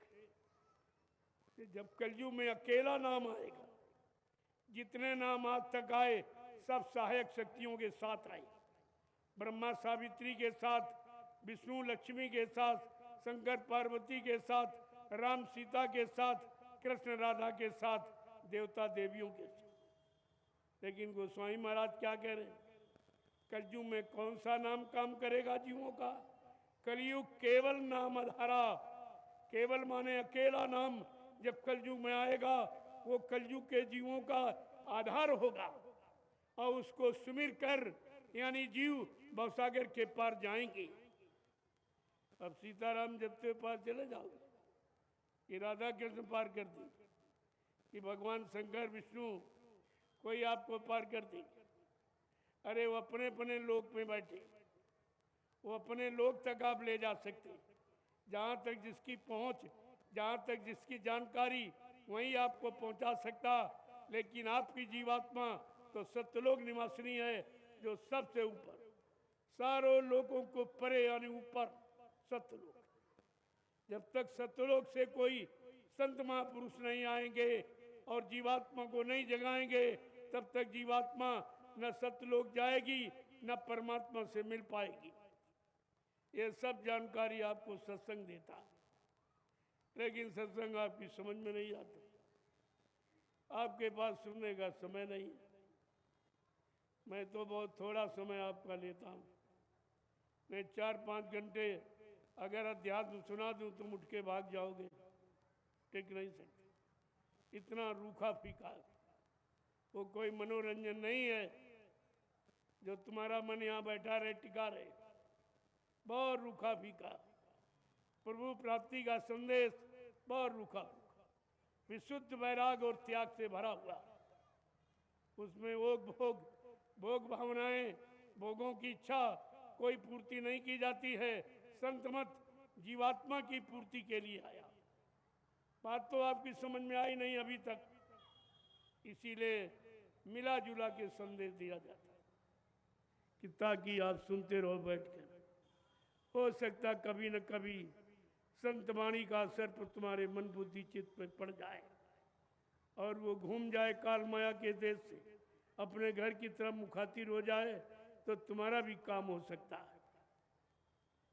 ये जानकारी आपको रखती। तभी कहा ये भवसागर ये किताबों से पार नहीं, ये राम नाम कृष्ण नाम से नहीं। बड़े साफ शब्दों में गोस्वामी महाराज ने नाम की महिमा को स्पष्ट कहा है और सबकी महिमा खोली है। उत्तरकांड में आप पढ़िए क्या लिखा उन्होंने कि राम न सकहीं नाम गुण गाई। वो नाम कौन सा है जिसकी महिमा राम भी नहीं कह पा रहे, उनके भी कहने के परे है, उनकी भी समझ के परे है, उनकी भी जानकारी से परे है। आगे क्या कह रहे हैं? ब्रह्म राम से नाम बढ़ वरदायक वरदान। वो नाम ब्रह्म से और राम से भी बड़ा है, वो नाम कौन सा? उस नाम की तलाश आपको करनी चाहिए। क्या कह रहे हैं? कोटि नाम संसार में तासे मुक्ति न होए, आदि नाम जो गुप्त जप बूझे बिरला कोई। कहते करोड़ों नाम संसार में भगवान के प्रचलित, क्योंकि हरि के 1000 नाम, करोड़ों नाम विष्णु भगवान के, अनंतों नाम परमात्मा के। उन्हीं अनंतों नाम में से ये जय गुरुदेव नाम प्रभु का, ये प्रभु का। आप अनंतों करोड़ों नाम तो नहीं जानते, और ये गुरु हमेशा रहा, हर युग में रहा। ये गुरु नाम तो हमेशा रहा, और इसी नाम से यानी शक्तियों ने भी काम लिया। भगवान राम अगर गुरु विश्वामित्र न मिले होते तो कुछ नहीं कर पाते, न रावण का वध कर पाते, न धर्म की स्थापना कर पाते, न मतलब यानी भक्तों की रक्षा मदद कर पाते। ये गुरु की कृपा से हुआ, गुरु की। भगवान राम ने कहा भी, भाई मैंने कुछ नहीं किया। जब लंका से जीत के अयोध्या में पहुंचे, पूर्ववासियों ने बड़ी खुशी मनाई कि हमारे भगवान ने बड़ा साहसी कार्य किया। जब राम ने अपनी प्रशंसा सुनी तो दौड़ के आए और प्रजा से हाथ जोड़ के कहने लगे, भाई मेरी प्रशंसा मत करो, मैंने ये कुछ नहीं किया। तो प्रजा कह रही, भगवान ये किसने किया? तो भगवान राम ने क्या कहा कि गुरु वशिष्ठ कुल पूज्य हमारे, और इनकी कृपा धनुज रन मारे। का मैंने कुछ नहीं किया, हमारे कुल के पूजनी हमारे गुरु महाराज वशिष्ठ जी, उनकी दया कृपा से ये सब काम हो गया, मैंने कुछ नहीं।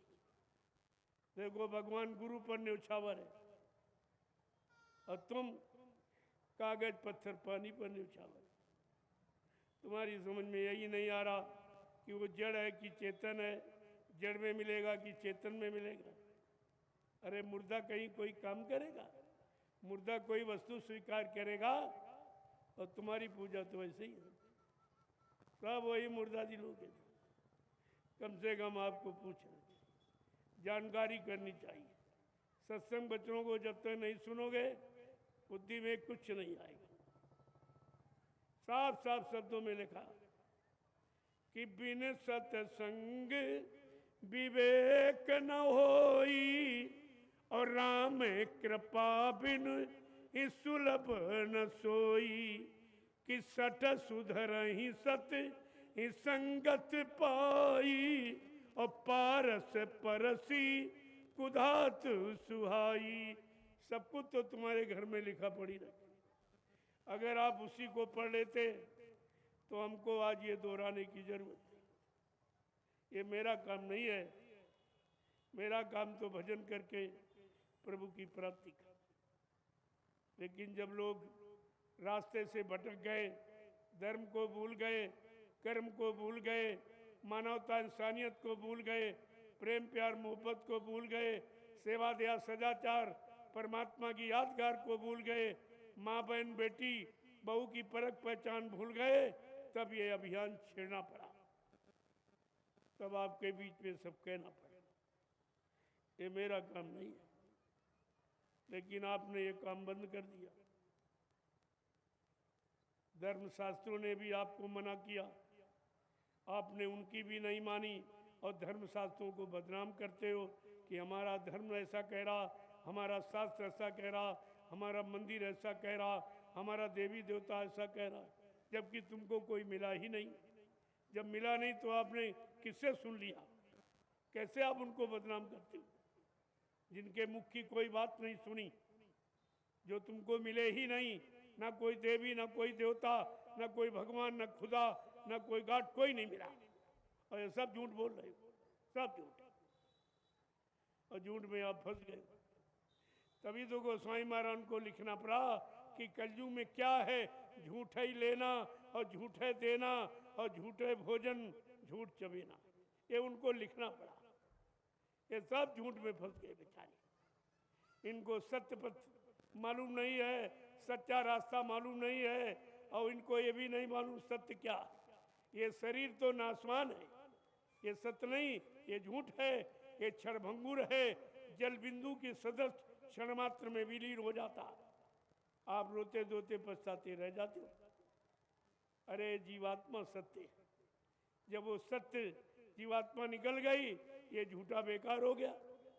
ये तो उसके कारण चेतन था, काम करता था सब कुछ, लेकिन जब जीवात्मा निकल गई तब ये शरीर बेकार पड़ा। आप इसको मुर्दा कहते हो, मिट्टी कहते हो, ये तुमने उसके नाम रख दिया। ये तो आपको इतना तो सोचना चाहिए था, लेकिन समय कम है और आप सुन भी नहीं सकते। अगर मैं प्योर अध्यात्म की चर्चा करने लगूं, या तो तुम सो जाओगे या उठ के चले जाओगे। आपकी समझ में कुछ नहीं आता। इसलिए मैं मिला जुला के कहता हूँ कि आप धीरे धीरे अच्छी सच्ची बात को समझने लगो, तो झूठ के माध्यम से ये सत्य की चर्चा की जा रही। जहाँ जीव फंसा होता है, कांटा कांटे से निकलता है। अगर कहीं कांटा लगा हो तो उससे बड़ा कांटा लोगे, और उसके नीचे जब उस कांटा को डालोगे तब वो कांटा निकाल के ले आएगा। कांटा कांटे से ही निकलता, झूठ सूंड से निकलेगा। उससे बड़ा झूठ जब सामने पेश कर दिया जाएगा तब आप बाहर निकल आओगे। जैसे बाहर निकले आपको सत्य पकड़ा दिया जाएगा, तब आपकी समझ में सत्य भी आ जाएगा। ये सब चीजें प्रेमियों जानकारी के लिए रखते। महापुरुषों ने ये जानकारी परिवारों में, समाज में, देश में रहने वाले लोगों के लिए लिखी है कि सब लोग सत्य की जानकारी में आ जाओ तो सच्चिदानंद आपको मिल जाए और आपकी जीवात्मा सत्यलोक सचखंड पहुंच, यही उसका सच्चा घर है।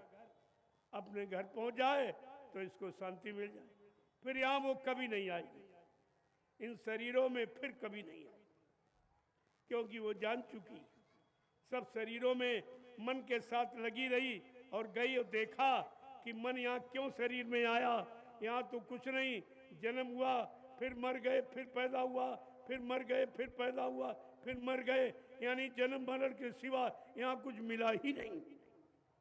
तब जीवात्मा ने परमात्मा से प्रार्थना की, कहा माँ के गर्भ में, जब हमारी आपकी जीवात्मा माँ के गर्भ में थी, तब उसने प्रार्थना की है। किस नाम की प्रार्थना है, जरा ये भी रामचरितमानस पढ़ लो तो आपकी शंका चली जाएगी कि जय गुरुदेव नाम प्रभु का क्यों आया। आत्मा ने किस नाम से प्रार्थना की कि अब प्रभु कृपा करो यही भांति और सब तजी भजन करब दीन राती। ये हमारी आपकी जीवात्मा ने वादा किया, हम सबने यही वादा किया, हे प्रभु इस नरक कुंड से बाहर करो। गर्भ की स्थिति बड़ी देरी होती, मुंह नीचे पैर ऊपर होता है, माँ का मनमूत्र बच्चे के मुंह पर से गुजरता रहता। समझ लो आप कितनी बदबू गंदगी है, ये गर्भवास की सजा है। और वहां पर कोई हमदर्द है नहीं, वहाँ कोई भाई बंधु बिरादर माँ बाप पति पत्नी बाल बच्चे तो है नहीं जिससे जीवात्मा मदद मांगे। तो किससे मदद मांग रही कि अब प्रभु कृपा करो यही भांति, हे प्रभु ऐसी कृपा दया मेहरबानी करो, हमको इस गर्भ के नरक कुंड से बाहर करो, अब ये बदबू और गंदगी सही नहीं जा रही। तो प्रभु कह रहा मैंने तो कई बार तुमको बाहर किया, यहाँ तकलीफ मुसीबत में तुम वादा करती हो, जब बाहर जाती हो तो माया की चकाचौंध में तुम हमको भूल जाती हो। तो कह रही नहीं, अब की बार मानव तन का अवसर मिला और प्रभु आ गया है, इसलिए अब की बार धोखा नहीं खाऊंगी, प्रभु से मिलकर अपने घर का रास्ता पूछ लूंगी और अपने घर चली जाऊंगी, फिर यहाँ कभी नहीं आऊंगी। कह रहा अरे भाई इतनी नफरत क्यों है। तो जीवात्मा कह रही नाक में दम हो गई हमारे, बार बार मरते मरते।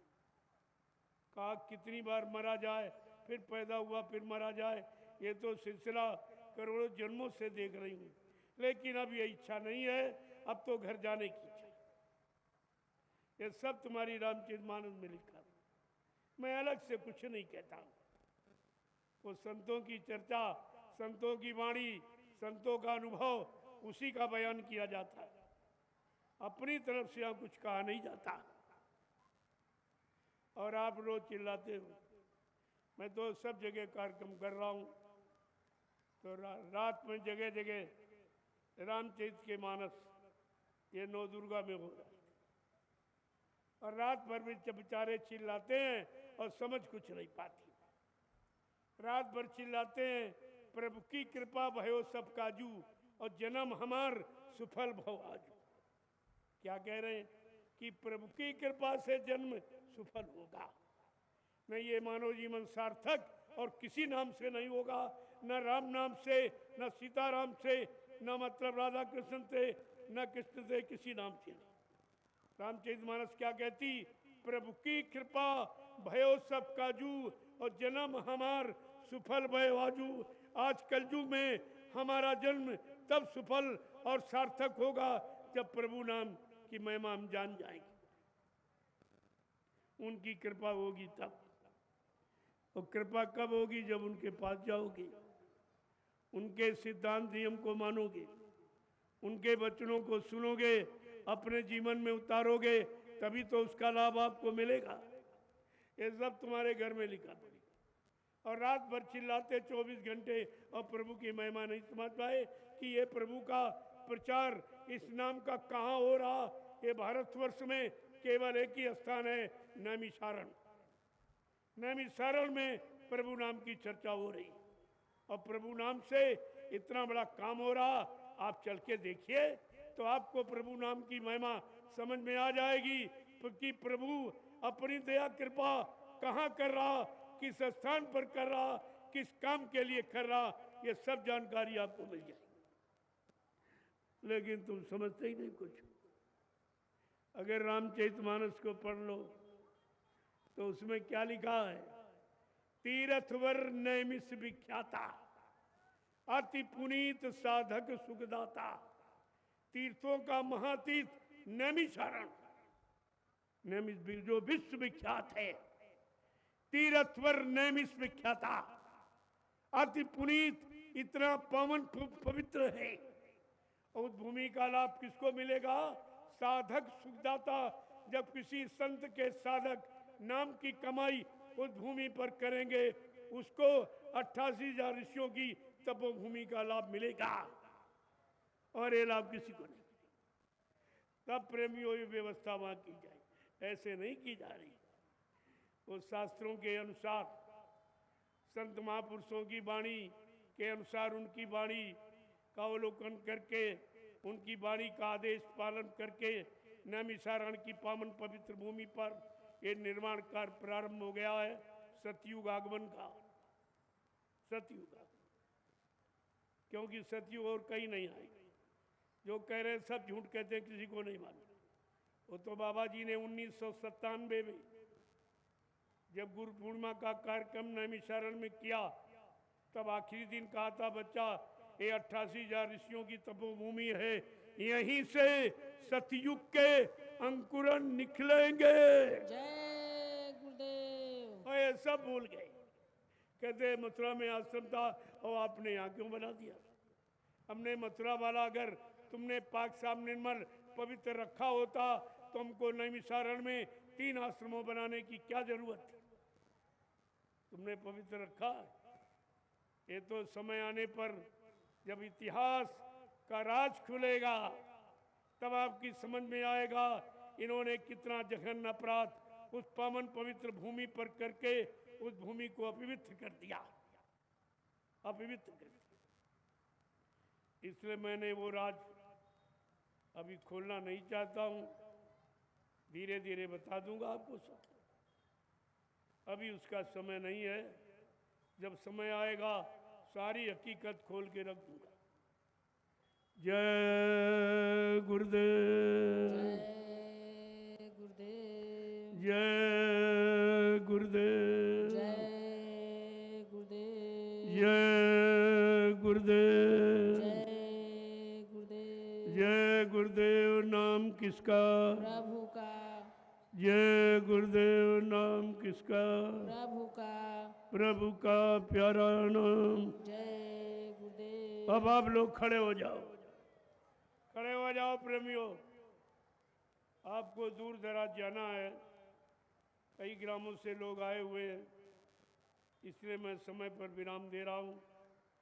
सत्संग तो अथाह है, इसका कोई पारावार नहीं है, इसकी कोई गहराई नाप नहीं सकता, लेकिन उतना वचन आपको सुनाया जाएगा जितनी तुम्हारी समझ में आ जाए, जितना तुम रोक सको अपने अंदर, क्योंकि तुम भले भुलक्कर हो।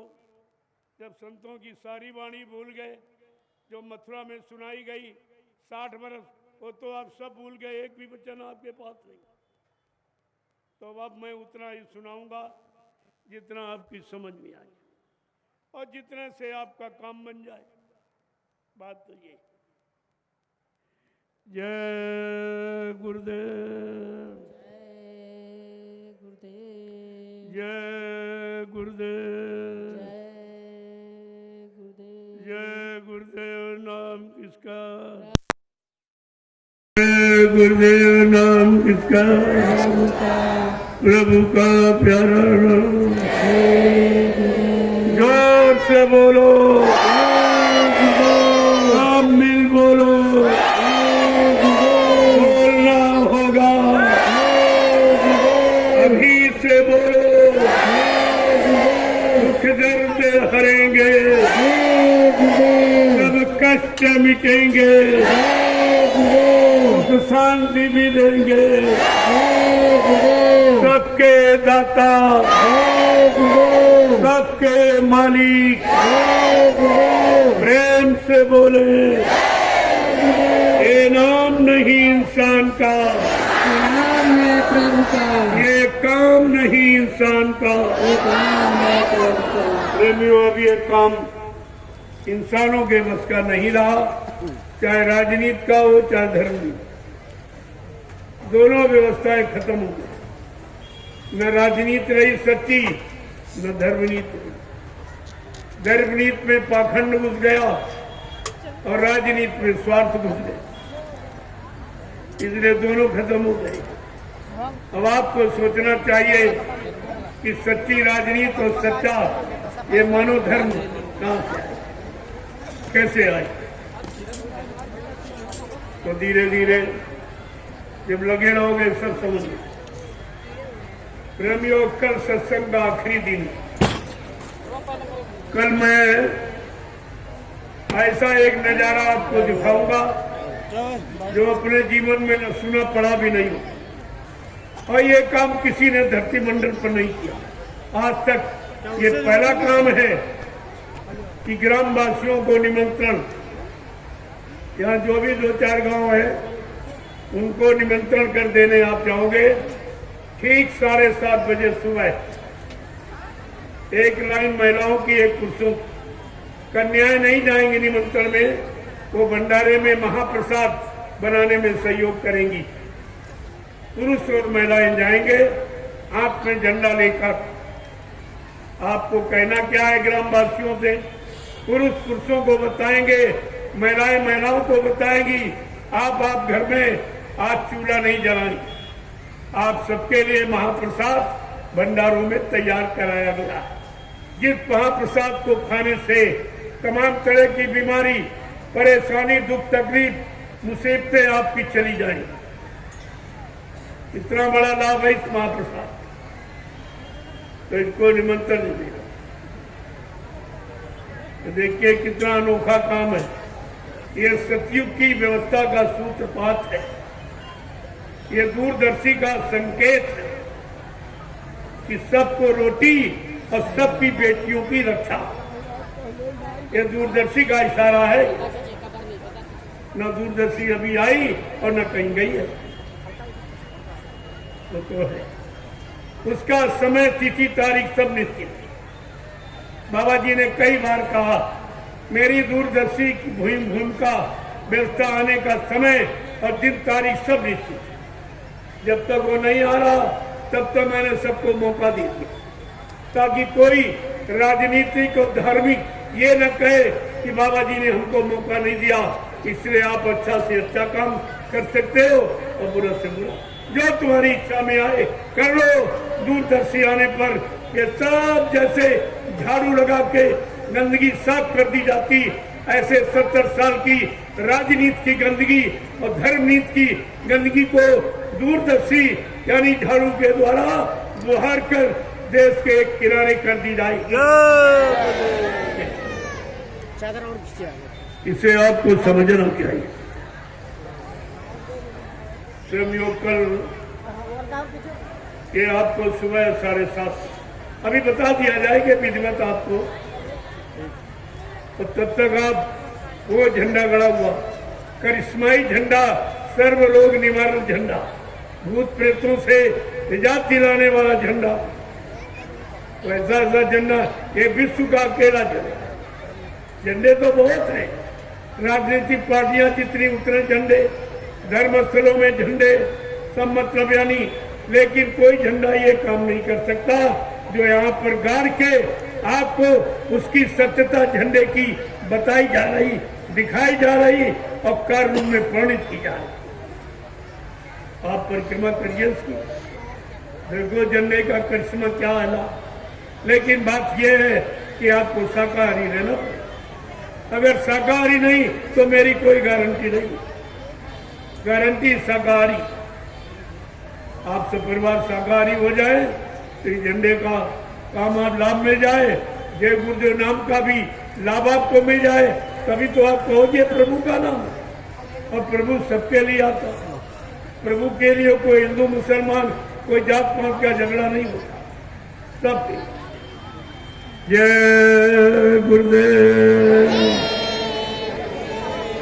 जय गुरुदेव। कल का नजारा प्रेमियों बड़ा अनोखा, जो हिंदुस्तान क्या विश्व में कोई नहीं कर पाया, वो काम कर आपको दिखाया जाएगा। हमारे दो बिंदु हैं, रोटी और बेटी। आपको जीवन के लिए रोटी मिल जाए और लाज शर्म और मतलब यानी मर्यादा के लिए बेटी की रक्षा हो जाए, और आपको चाहिए क्या? ये दोनों काम इस राजनीति में नहीं होता। ये भ्रष्ट राजनीति में ये कोई काम नहीं और किसी के बस का नहीं। कोई कुछ भी कह रहे, जोर लगा ले अहले जमाने, कब तक जोर लगाएगा?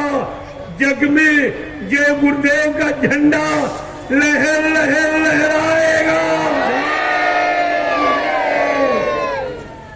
ये आपके सामने वक्त ज्यादा नहीं, कुछ ही वर्षों में देश दुनिया का नक्शा बदल जाएगा। आप देखते जाइए। जय गुरुदेव, जय गुरुदेव। देखो, कल कन्या पूजन से समय मिलेगा तो कल मैं कुछ मुसलमानों के लिए कहूंगा। मुसलमान भाई ये न सोचे तो मेरे लिए कुछ नहीं कहा, वैसे मैंने सबके लिए कहा। जात पात पूछे नहीं कोई, और हरि का भजन सो हरि का। भगवान खुदा पाने में कोई जात पात नहीं रखी, जात पाती का कोई स्थान नहीं। तो बंधनों से मुक्त, न जाति बंधन न धर्म बंधन, कोई बंधन, वो बंधनों से मुक्त। तो कल मैं कुछ मुसलमानों के लिए कहूँ, इनको ये ना हो भाई मेरे लिए कुछ नहीं कहा। अरे तुम भाषा में फंसे हो तो मैं तुम्हारी भाषा में कह दूंगा, हमें कोई तक नहीं, तो तुम्हारी भाषा में कह दूंगा। आप में समझ आनी चाहिए, जानकारी मिलनी चाहिए, और सत्य रास्ते पर चलकर आप भी सच्चा सुख आनंद प्राप्त करें। तो सबके लिए कह रहा हूं, जय गुरुदेव। अब आप लाइन से खड़े हो जाओ, मैं आपका दर्शन करूं। ये लाची दाना महाप्रसाद जरूर ले लेना। ये लाची दाना तो खरीदा गया, इसमें सदगुरु दयाल की दुआ और दया इसमें सम्मिलित की गई, तब ये काम करेगा, ऐसे नहीं। इसलिए प्रसाद हिंदुस्तान में कोई नहीं बना सकता। अगर वो बना लेते तो आपसे क्यों कहते कि प्रसाद दुकान से खरीद के ले आओ? अरे पेड़े बताते, लाची दाना खरीदा जाता, प्रसाद बनाया जाता।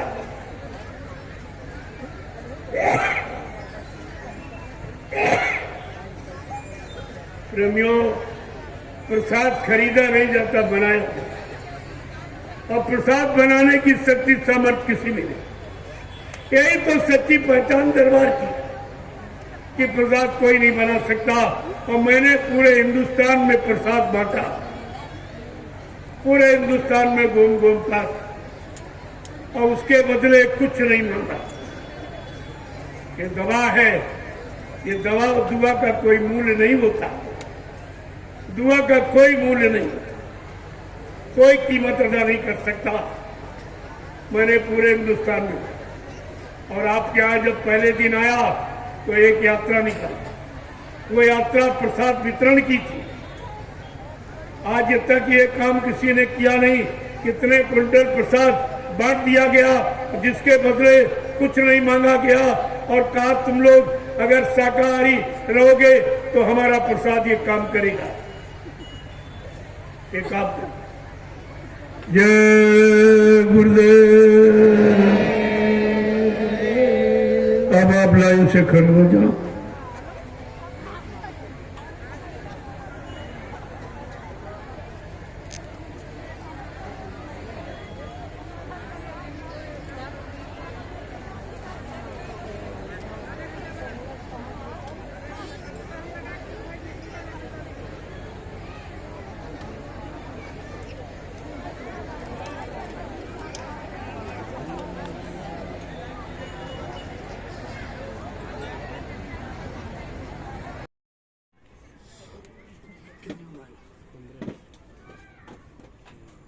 पे लाया है बाबा जी।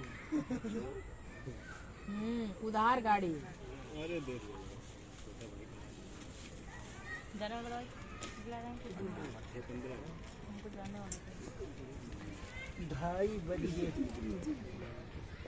यूट्यूब पे कैमरा भी सही रहेगा तभी चलेगा। हाँ हाँ यूट्यूब पे कितना आ रहा है तुम्हारा? पैसा भी नहीं आ रहा है। कितने से वो हो गए सब्सक्राइबर? मोनेटाइज होगा तो करना, हैं? मोनेटाइज होगा तो खाता होता जुड़ेगा तब टाइम। बहुत दिखा रहे हो नहीं आ रहा कहाँ लिया ऑर्डर पे मंगाए थे।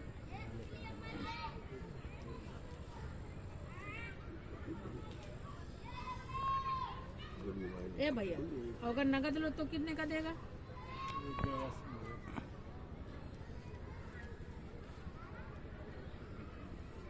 अरे यार मान लो, उठ के बैठो लगा देगा फ्रंट पे इसे। फ्रंट पे लगा दी।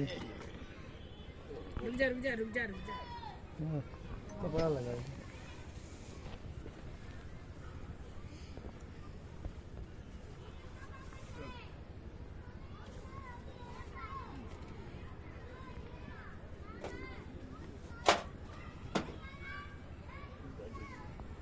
मान लीजिए ना, आप दीजिए ना, वो खोल ले। आप दीजिए मान लो।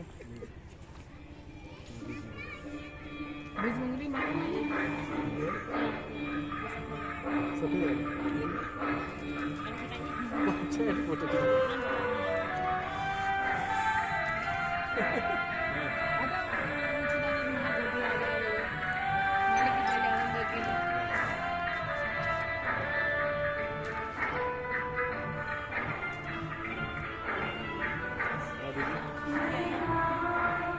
अब मुझे उधर आ जाओ।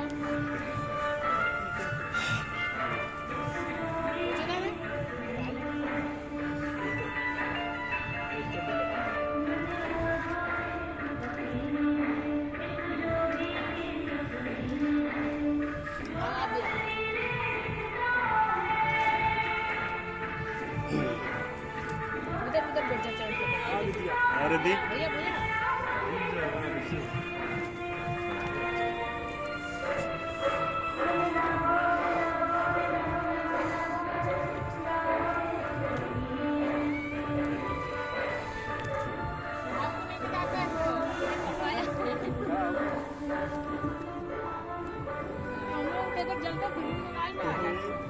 जल्दी जल्दी